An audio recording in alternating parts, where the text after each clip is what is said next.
잘 보이세요? 잘 들리십니까? 어, 제가 사실 요즘 많이 이제 고민을 하고 있는 것들을 어, 자주 못 돌아다니는 상황 속에서 좀 하나하나 정리를 하고 있습니다. 그래서 오늘 이 말씀의 내용도 제가 요즘 정리하고 있는 그 내용 중에 있는 얘기입니다. 누가 하늘나라에 큰 자가 되고 누가 하나님 앞에 섰을 때에 장자들의 총회가 있다면 거기 들어갈 만하겠는가 하는 그런 얘기가 제게 좀 고민이 됐었어요.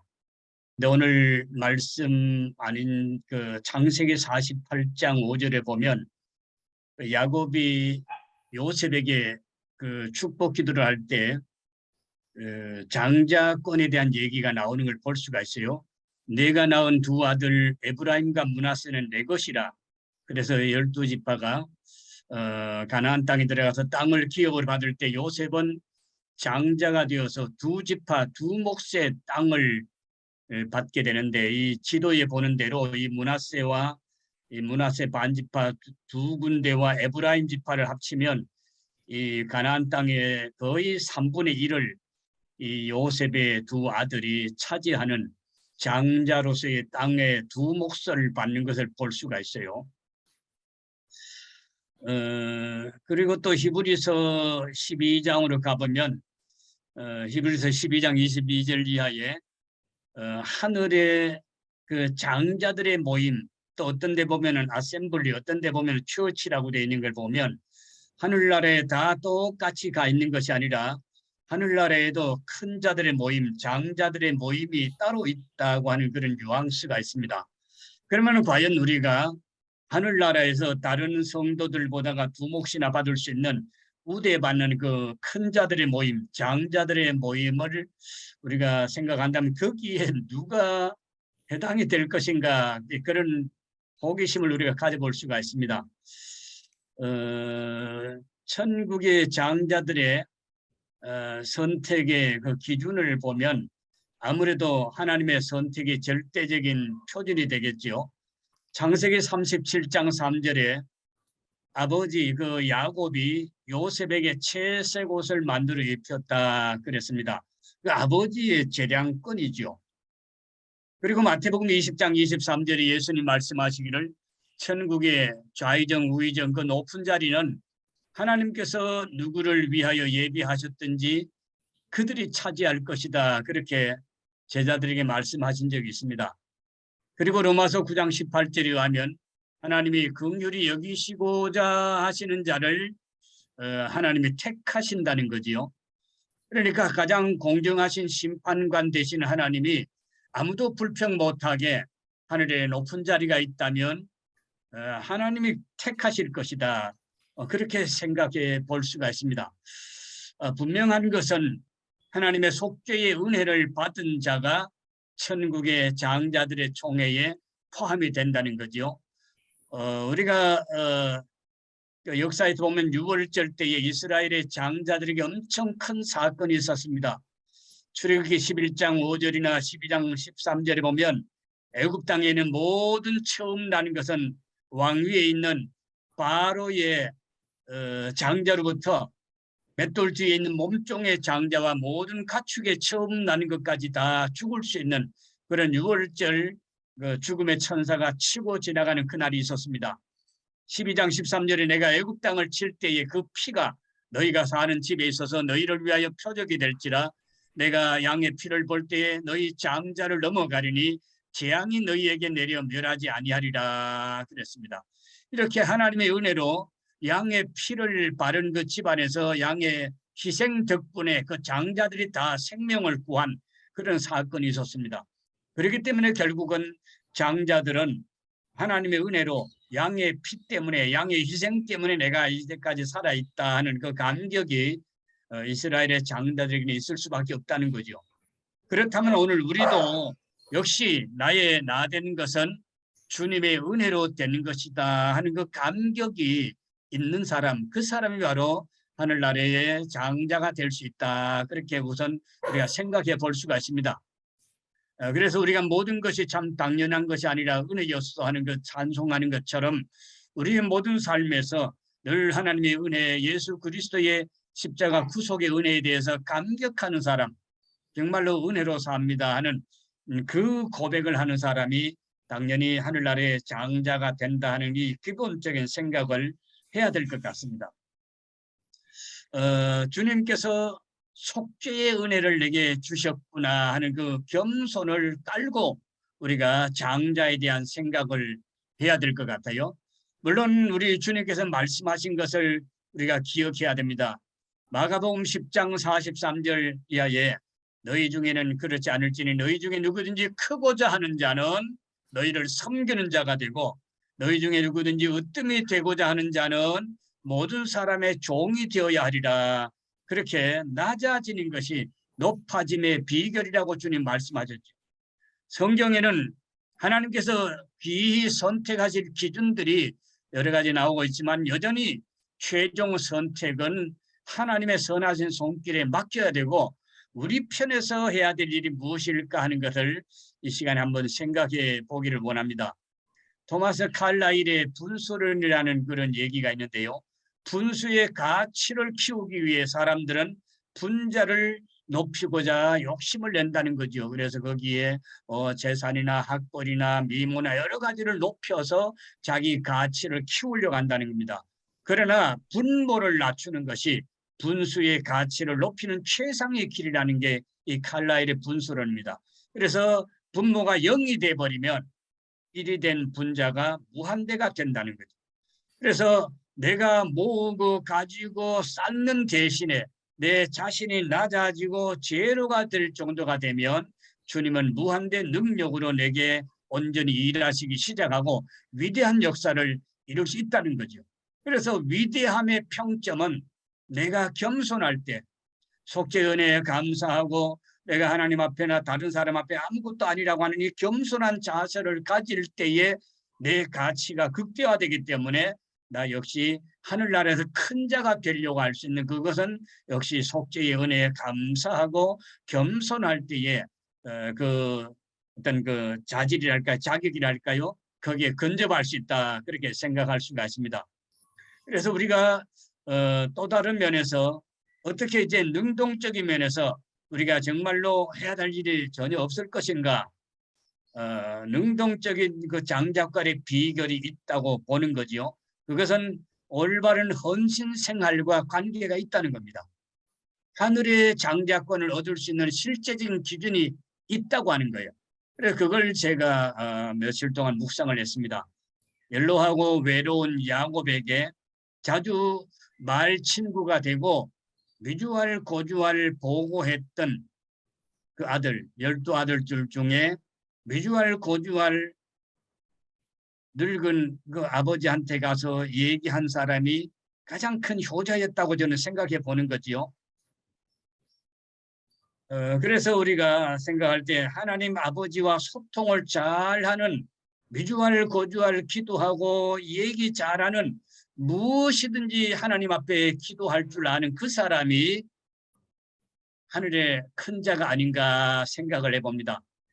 그리고 정말로 아버지 하나님의 사랑을 받은 사람, 그 사랑을 느끼는 사람, 마음과 뜻과 정성을 다해서 그분을 사랑하는 사람이 하늘에서 큰 자가 된다면 그것이 곧 그 야곱이 아들 중에서 요셉을 사랑하고 요셉은 또 아버지를 그리워하고 사랑했던 그런 친밀함이 이 야곱에게 그 요셉이 장자가 되어야 되겠다 하는 그 마음이 굳어지게 했지 않겠는가 한번 생각해 볼 수 있어요. 그리고 또 한 가지 결정적인 이유가 남아 있다고 생각을 해봅니다. 그것은 가문을 살리는 양식을 제공한 사람이 특별 대우를 받을 만하다 하는 거지요. 누가복음 12장 42절에 주께서 이르시되 지혜 있고 진실한 청지기가 되어 주인에게 그 집 종들을 맡아 때를 따라 양식을 나눠줄 자가 누구냐 그랬습니다. 이 배경이 고대 농경 사회인데요. 농경 시대의 대가족 사회에서는 충분한 양식이 최고의 이슈였습니다. 양식을 책임지는 자가 가문의 지도자가 될 수가 있고 그 가장의 부인은 곳간 열쇠를 책임지는 사람이죠. 그러니까 온 집안을 먹여 살릴 수 있는 자신감이 없으면 그 곳간 열쇠를 받을 수가 없고 그 집안의 어른 역할을 할 수가 없는 거죠. 야곱의 70여 가족은 대흉년의 몰살 위기에 빠진 것인데 요셉이 온 가문을 살려준 셈이죠. 그러니까 야곱은 곳간 열쇠가 없고 요셉이 곳간 열쇠를 가지고 70여 명이 넘는 그 가문을 먹여 살렸다는 거죠. 이런 고대 농경사회 배경에서 야곱의 가문의 장자권이 11번째 아들 요셉에게 주어졌을 수 있다. 저는 그렇게 생각을 해봅니다. 야곱은 가문을 살려낸 요셉에게 감사한 마음을 당연히 가졌을 거라. 창세기 47장 12절 이하에 또 그의 아버지와 그의 형들과 그의 아버지 온 집에 그 식구를 따라 먹을 것을 주어 봉양하였더라 그랬습니다. 야곱이 세상을 떠난 뒤에 두려워하는 형들에게도 얘기했습니다. 당신들은 두려워하지 마소서. 내가 당신들과 당신들의 자녀를 기르리이다 그랬습니다. 대흉년 가문 멸망의 위기에서 가문을 자손들을 살려낸 요셉이 장자 되기에 합당하다 그런 얘기죠. 살리는 리더십, 생명 주는 역할이 장자권 해석의 열쇠라고 믿습니다. 고린도전서 12장 8절 이하의 교회의 리더들, 교회에 큰 역할을 하는 사람들의 얘기가 나옵니다. 어떤 사람에게는 성령으로 말미암아 지혜의 말씀을, 어떤 사람에게는 같은 성령을 따라 지식의 말씀을, 하나님이 교회 중에 몇을 세우셨으니 첫째는 사도요, 둘째는 선지자요, 셋째는 교사요 그랬습니다. 그런데 31절에 우리가 특별 대우를 해야 되는 말씀이 있는 것을 대부분이 무시하고 우리 첫째, 둘째, 셋째 반열에든 티칭과 프리칭에 힘쓰는 사람들이 어깨에 힘주고서 하는데 이 31절을 잊어버리는 것이 우리 기독교 역사에 큰 문제라고 생각을 해봅니다. 너희는 더욱 큰 은사를 사모하라. 내가 또한 가장 좋은 길을 너희에게 보이리라. 그리고 그것은 길게 나오는 사랑에 대한 얘기입니다. 물론 디모데전서 5장 17절의 얘기도 생명 주는 살리는 리더십이 말씀과 가르침에 있다는 것을 분명하게 강조를 하고 있습니다. 그래서 신령한 생명은 성경을 잘 가르칠 때 주어지는 게 분명한 거죠. 그래서 영원히 살리는 영적인 양식이 중요한 것이 사실입니다. 그것이 성경에 강조가 되고 있습니다. 그래서 에베소 4장 11절 12절에도 어떤 사람은 사도로, 어떤 사람은 선지자로, 어떤 사람은 복음 전하는 자로, 어떤 사람은 목사와 교사로 삼으셨으니 이는 성도를 온전케 하며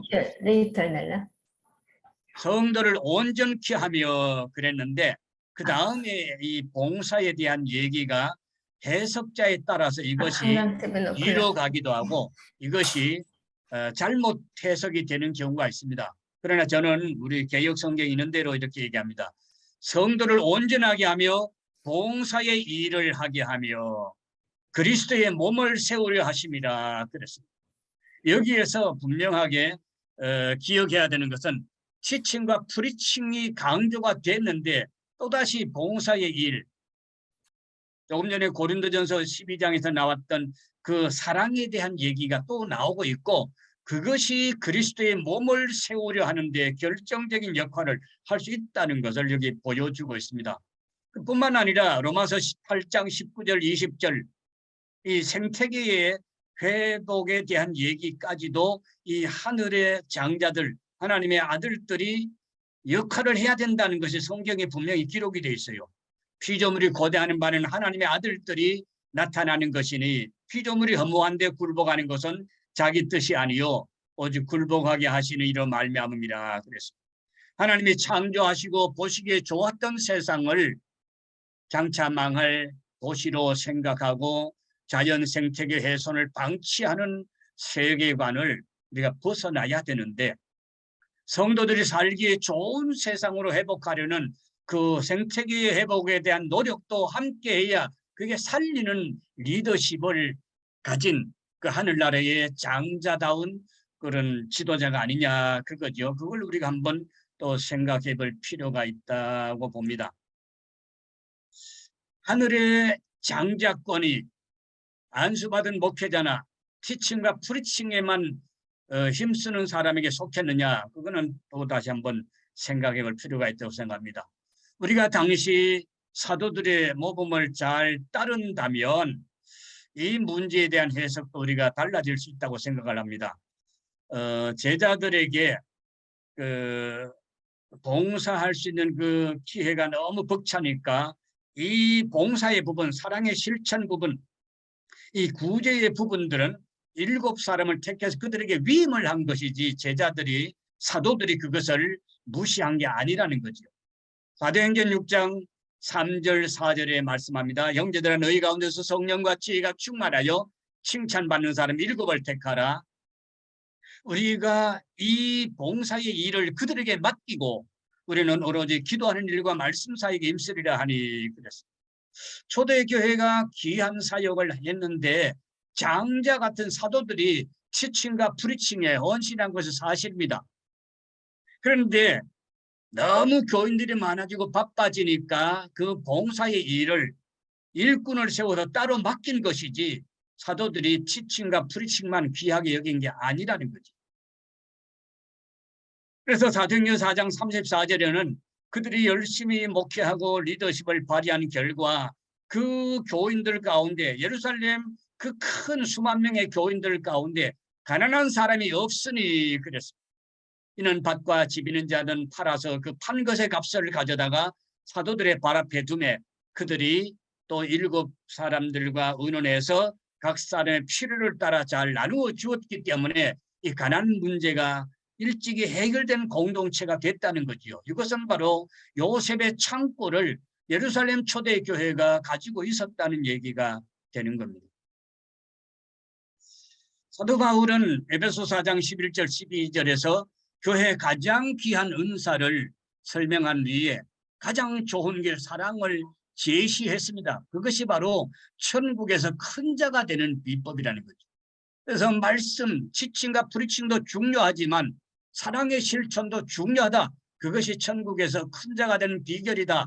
그렇게 분명하게 말씀을 했는데 오늘날 우리의 사역이나 한국의 목회는 많이 치우치지 않았는가. 특별히 연약한 시골 교회 같은 데는 엄청 치우친 교회의 모습이 되지 않았나 그렇게 생각을 해보는 겁니다. 제가 초기에 말씀드린 것처럼 저는 이 말씀을 준비할 때 제 자신의 어떤 그 좌표로 제 자신의 후반전 목회의 지표로 지침으로 이 말씀을 준비한 것입니다.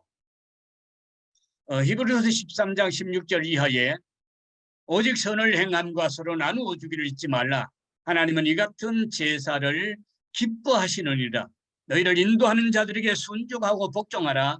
그들은 너희 영혼을 위하여 경성하기를 자신들이 청산할 자인 것 같이 하느니라 그랬습니다. 또 갈라디아 2장 9절 이하의 말씀을 합니다. 사도 바울이 기둥같이 여기는 야고보와 게바와 요한도 내게 주신 은혜를 알므로 나와 바나바에게 친구의 약속을 하였으니 우리는 이방인에게로 그들은 할례자에게로 가게 하려 함이라. 다만 우리에게 가난한 자들을 기억하도록 부탁하였으니 이것은 나도 본래부터 힘써 행하여 왔노라 그랬습니다.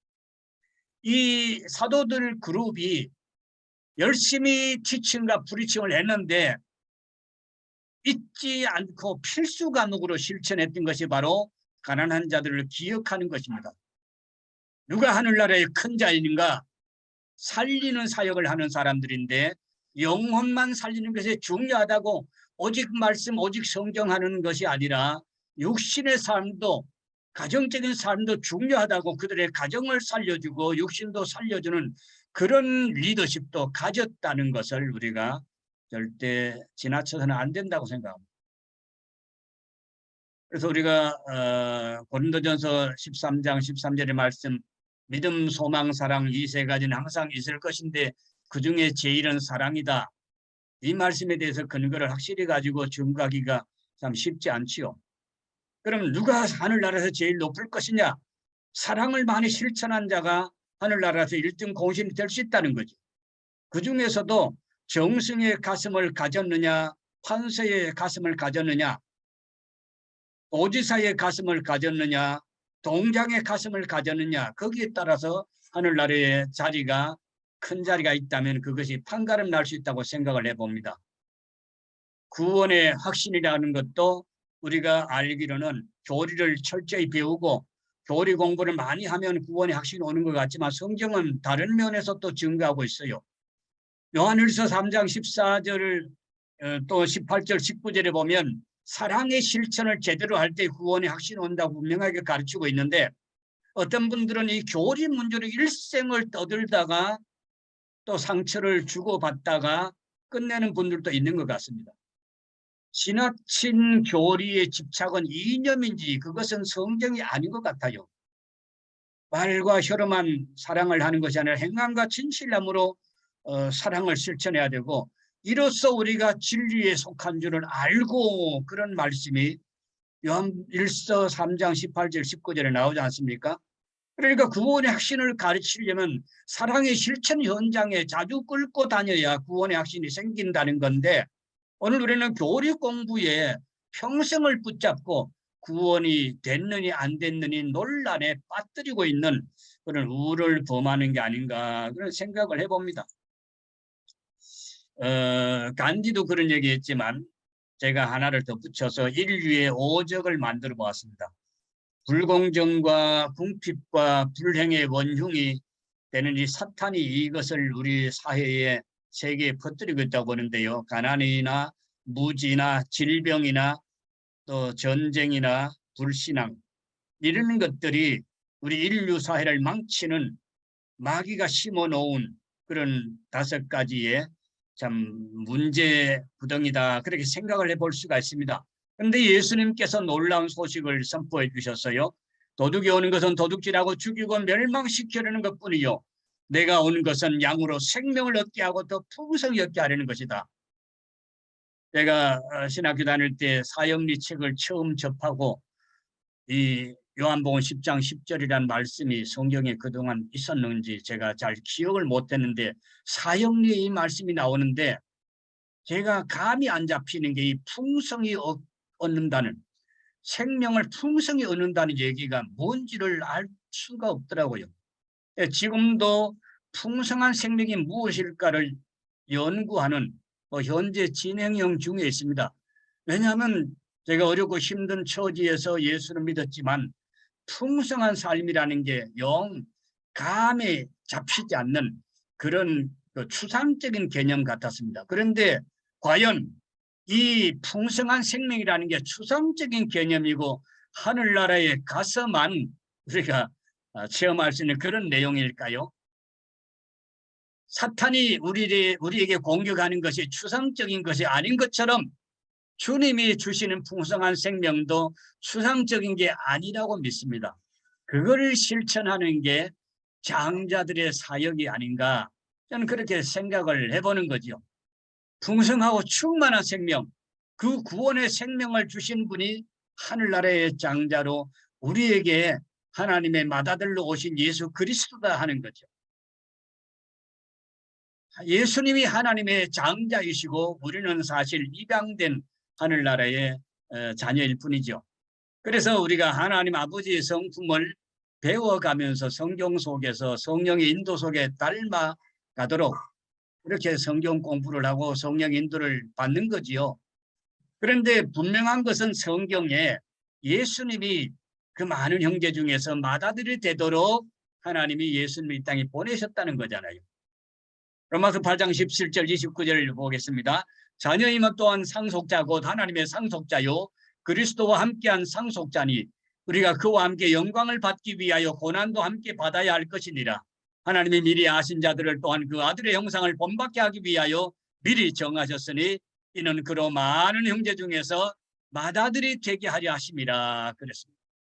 여기에 비밀이 있죠. 도성인신의 비밀이 있고 주님이 주시는 축복이 하늘나라의 영생뿐이겠느냐 이 땅에서의 풍성한 삶도 가능하겠느냐는 거예요. 이 성경이 여행자의 가이드라면 이 가이드요 지침이고 나침반이라면 이 성경은 결국 하늘나라까지 가는 어떤 지도일 뿐인가, 아니면 중간중간에 우리가 엔조이하고 여행을 즐길 수 있도록 해주는 어떤 풍성한 삶을 주는 어떤 여행사가 준 쿠폰 같은 것들이, 바우처가 많이 들어있는 그런 성경인가 하는 그런 생각을 해봅니다.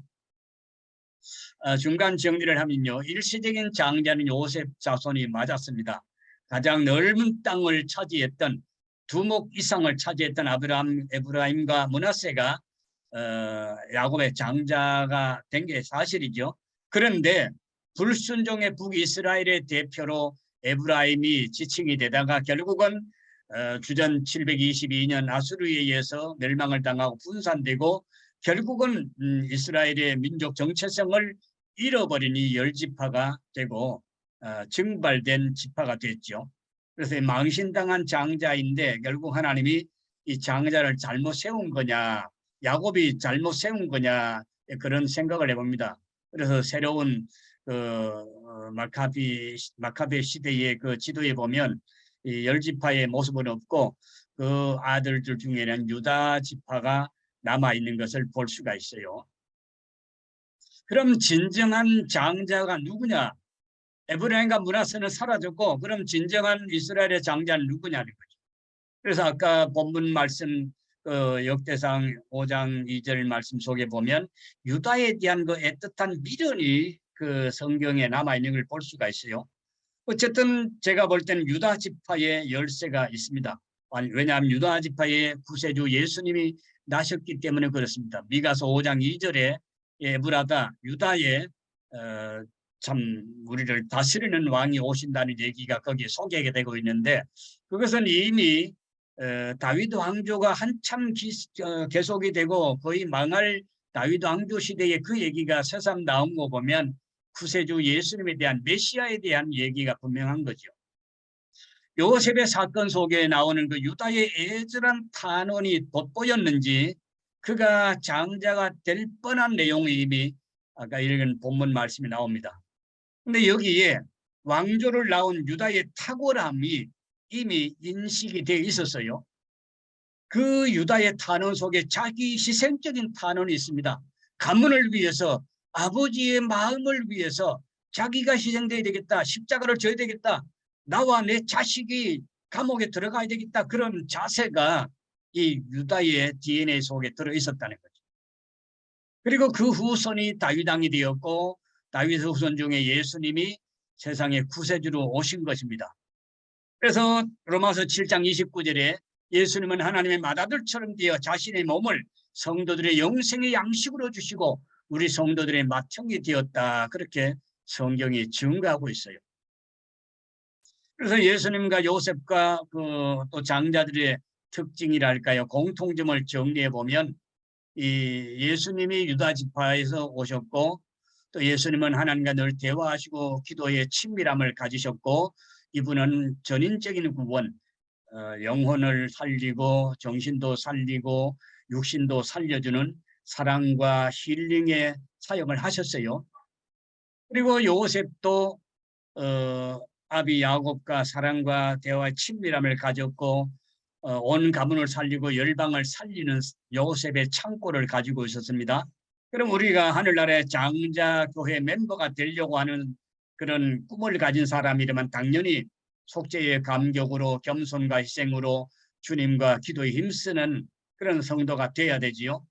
그리고 또한 전인적인 사역, 전도만 아니라 구제 사역도, 양손 사역, 말씀과 육신의 양식을 함께 나누어주는 그런 전인 구원 사역을 해야 되지 않겠느냐는 거죠.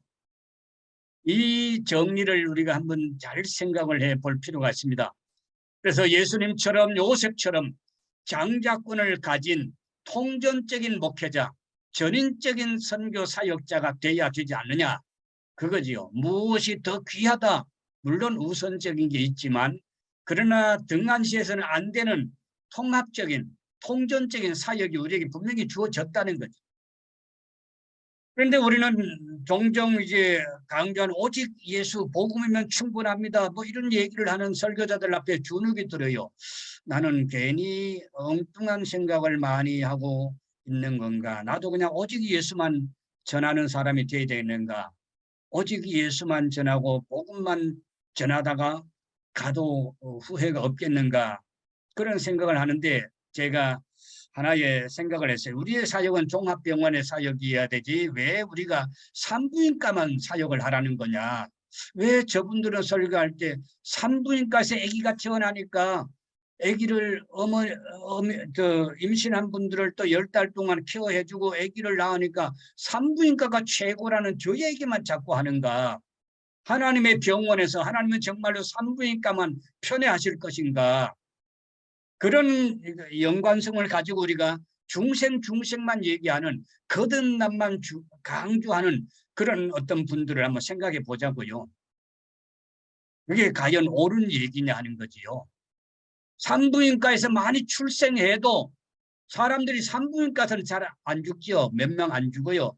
그러나 다른 과에 가서 얼마나 많은 사람이 죽는지 모릅니다. 산부인과에서 아무리 출생을 시키고 소아과가 아무리 잘 키워 놓아도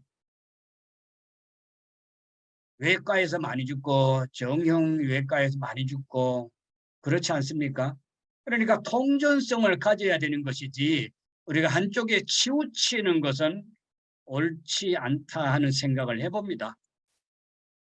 정리를 하면요. 천국의 장자가 될 수 있는 비결을 이제 함께 나눠보았습니다. 이게 뭐 신학적으로 옳은지 안 옳은지 여러분들 계속 연구를 해보시고 저는 제 지침으로 제 후반전 사역을 위해서 이 좌표를 만들어 본 거예요. 천국의 장자가 되어서 아직 하늘나라 가지 한참 남았는 사람들이 많죠. 품위 유지를 하고 산다는 게 이게 쉽지 않겠더라고요. 전인적인 사역은 준비가 많이 필요합니다. 티칭과 프리칭은 그냥 성경 한 권만 들고 다녀도 괜찮아요. 그런데 이 전인적인 사역은 준비가 많이 필요합니다. 구원과 사역의 결실이 좋을 때 흉년을 대비하여 전인적 생명구원 사역을 지속할 계획을 가져야 되지 7년 풍년이 한국교회에 지금 끝나가고 있잖아요. 근데 그 7년 풍년 동안 뭘 준비를 했느냐. 이게 이제 제 자신이 가지는 회한입니다. 7년 풍년 시대.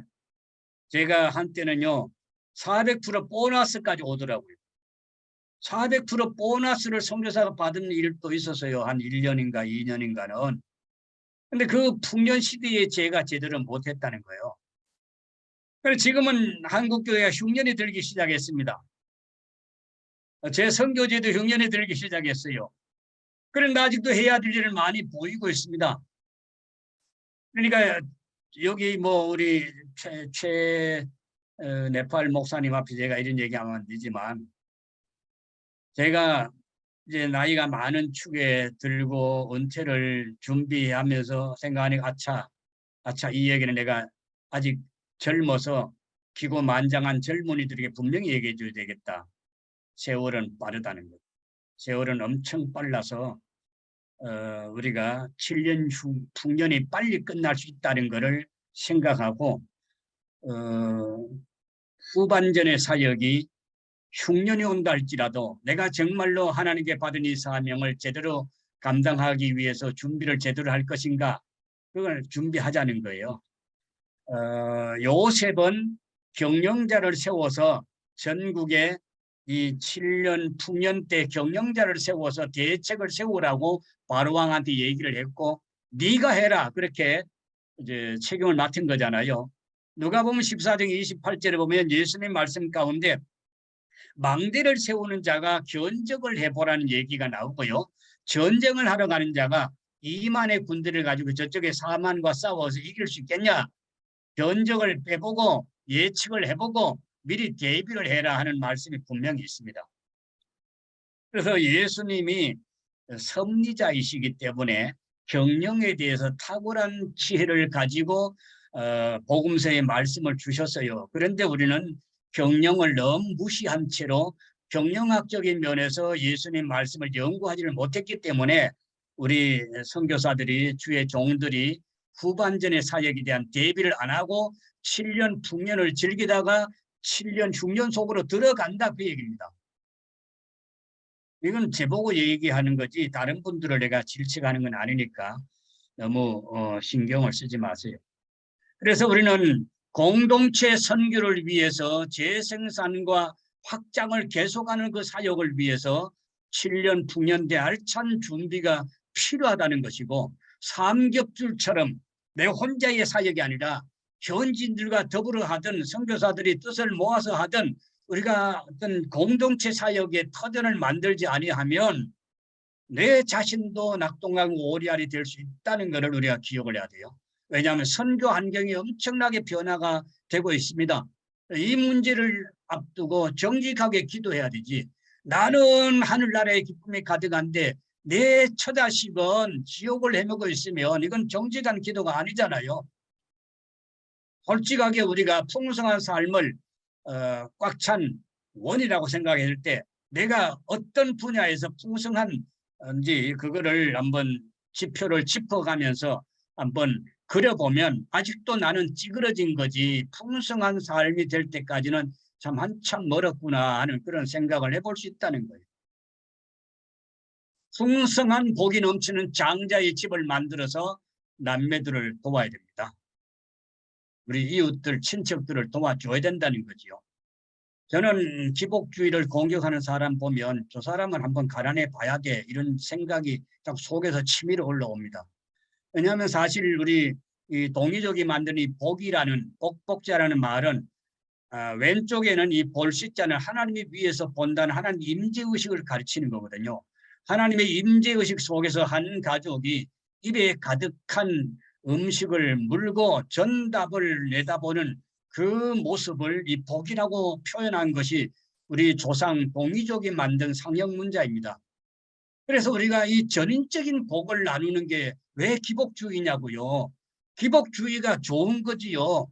하나님의 임재를 갈망하고 음식 가득한 입을 가지고 한 가족이 되어져서 전답을 내다보면서 살고 있는 내 모습이 복된 자가 돼야 되는 게 아니냐고요.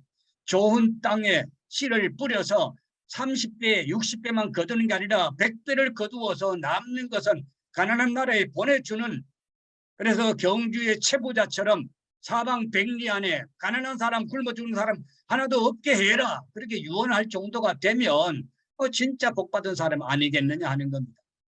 그런 사람이 하늘나라의 장자가 아니냐 그 얘기죠. 그래서 우리가 선천적인 천국 장자는 하나님의 선택에 맡겨야 돼요. 그래서 하나님을 사랑하고 친밀한 기도를 하고 겸손의 자세로 사는 것 좋습니다. 그런데 후천적인 장자, 후천적인 천국 장자는 예수님 닮는 사역을 해야 되잖아요. 영육을 살리는 사역을 해야 되지 않습니까? 복음을 전도하고 교육하고 계명하고 치유하고 구제를 해야 되는 게 아니냐 이 말이죠. 왜 우리가 복음 전도만 지칭과 프리칭만 해야 되느냐고요.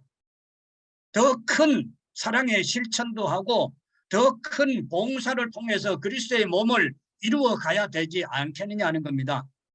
선교사가 나이 들면 빈약한 부분이 있는데 구제 사랑의 실천을 마음껏 못한다는 게 이게 문제라. 그래서 저는 아프리카의 최 선교사님 참 부러워합니다.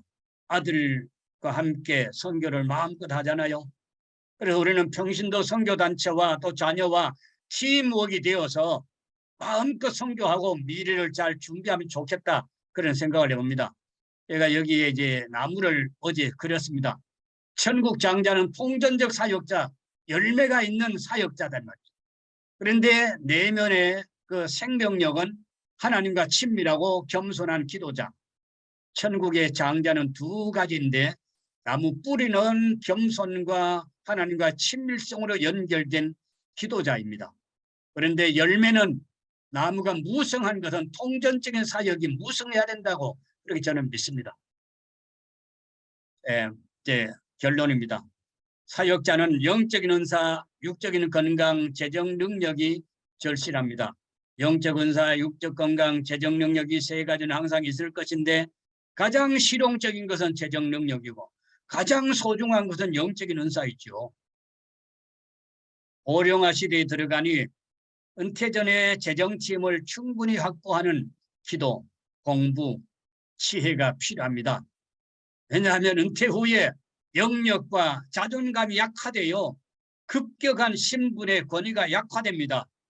사역지 동역자들이 돈 떨어진 할아버지 선교사를 존경할 것 같습니까?